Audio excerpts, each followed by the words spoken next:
Thinking of architecture as not as a single house or a unit, but actually part of a system, part of an ecology that, the house needs to feed into where it is and do something good for it. Right now, the house is kind of like an environment which blocks out the outside.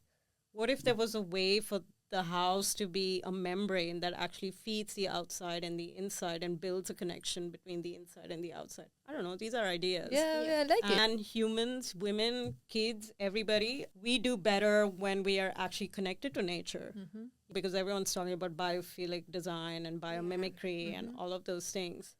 That's just a sign that we really need to be connected back to nature much better.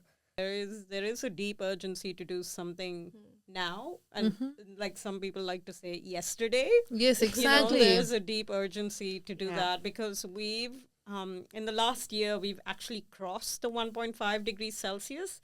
We were trying to keep it to 1.5 degrees Celsius globally, but we've actually crossed it, and we're going to now find out what are the repercussions of that.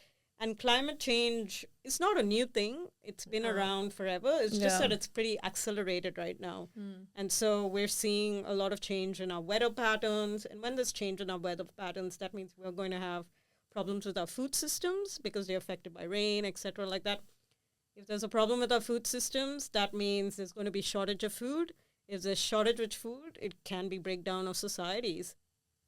People want to be hopeful.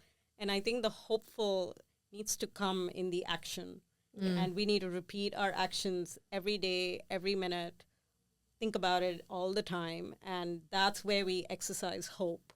And somewhere, because what I like to think is that I'm not going to see this future. My grandchildren, well, I don't have grandchildren, but my nieces and my nephews and their kids are going to see this future.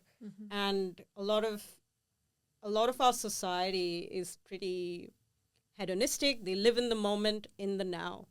They're not really thinking about that future that's coming. And I think that's where some fundamental shifts have to happen, because we really need to think in terms of deep time and long term, exactly like you said, long term, where is this going to go? The decision that I'm making today is going to play a role 10 years down the line, 20 years down the line, even if you don't believe it.